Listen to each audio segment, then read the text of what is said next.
اخلاقی قدروں کا یہ حال ہو کہ بچے سوچنے لگے پیسے ہوں گے تو باپ راضی ہوگا، پیسے ہوں گے تو اماں راضی ہوگی، یہاں یہ حال ہو کہ پیر، شیخ، صوفی جس نے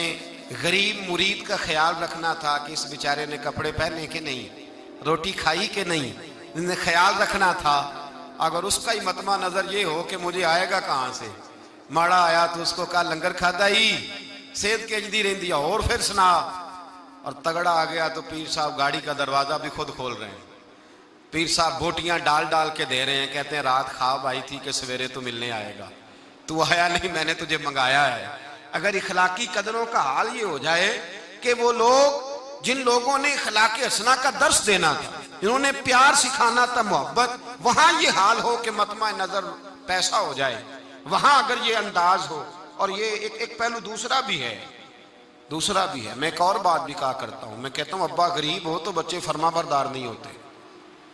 ابا تگڑا ہو نا، پتا ہو اس کے ہاں حصے میں 2-3 مربع زمین ہے تو پیر دباتے ہیں۔ ہمارے بزرگ فرمایا کرتے تھے، کہتے تھے 2 کنالے نہیں دینی کسی کو بھی زندگی میں، تو جناب کیسے؟ کہنے لگے اگر سارا کچھ ہاتھ کاٹ کے دے دیا تو پیر ہی کوئی نہیں دبائے گا۔ بچے بھی اس حالات یہ ہوتے ہیں کہ لوگ یہ تصور نہیں کرتے کہ اخلاق اور چیز کا نام ہے، دنیا داری اور چیز کا نام ہے۔ اپنے اخلاق پر محنت کرنی چاہیے، اپنے معاملات کو سنوارنا چاہیے، دیکھنا چاہیے کہ میرا فلاں آدمی سے رشتہ کس قسم کا رشتہ ہے، دنیا داری کا تعلق ہے، لالچ کا رشتہ ہے، جھوٹ اور دغے کا رشتہ ہے۔ لوگ سوچتے ہی نہیں، جو منہ میں آتا ہے کہہ دیتے ہیں، جو بات ہوتی ہے بیان کر دیتے ہیں۔ میرے مصطفیٰ کریم علیہ السلام صحابہ کے اخلاقی پہلوؤں پہ توجہ دیتے، حضور حلم کا، حوصلے کا، تحمل کا، بردباری کا، سخاوت کا درس دیتے، اسی لیے اخلاقی قدریں بڑی مضبوط تھیں۔ بھائی آج آپ دیکھ لیں سوشل میڈیا کھول کے، پرنٹ میڈیا، الیکٹرانک میڈیا کھول کر کے دیکھیں، خیرات بٹ رہی ہے، زکوٰۃ بٹ رہی ہے، تصویریں کھینچی جا رہی ہیں۔ حضرت سیدنا اسامہ بن زید بیمار ہو گئے،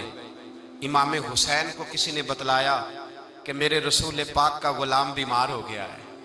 حضرت امام حسین تیمارداری کرنے گئے، قدم رکھا، حضرت اسامہ حضور کے محبوب تھے، قدم رکھا کمرے میں تو جناب اسامہ نے امام حسین کا چہرہ دیکھا تو چیخ ہی نکل گئی،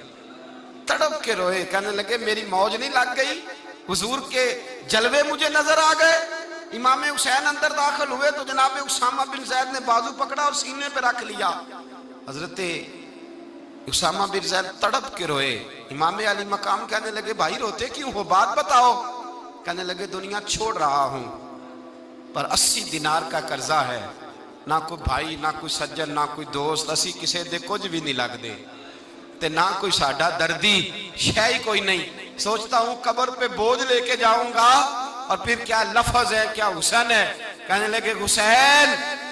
آج اگر مصطفیٰ کریم حیات ظاہری میں ہوتے تو میں جا کے بازو تھام لیتا،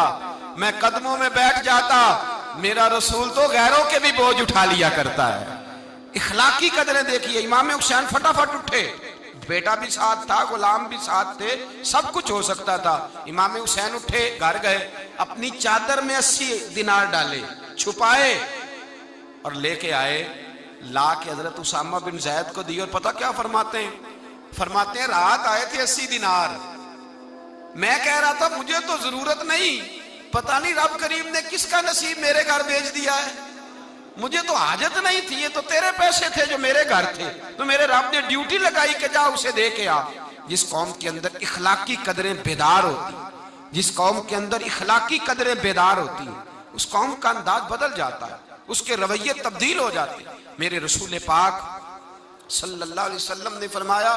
اگر اللہ اخلاق کو صورت دیتا تو سب سے اچھی صورت اللہ اخلاق کو عطا فرماتا۔ سارا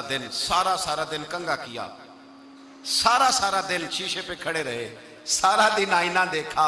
او بھائی ذرا گردن چکا کے دل بھی دیکھ لیتا، اگر تو میل کوئی نہیں پھر تو بڑا حسین ہے، اگر بغض کوئی نہیں پھر تو بڑا پیارا ہے، اگر حسد کوئی نہیں پھر تیرے اندر بڑی روشنی ہے، اگر تو کسی کا دکھ بانٹتا ہے تو پھر کیا بات، اگر تجھے کسی پہ شفقت آتی ہے پھر کیا بات ہے،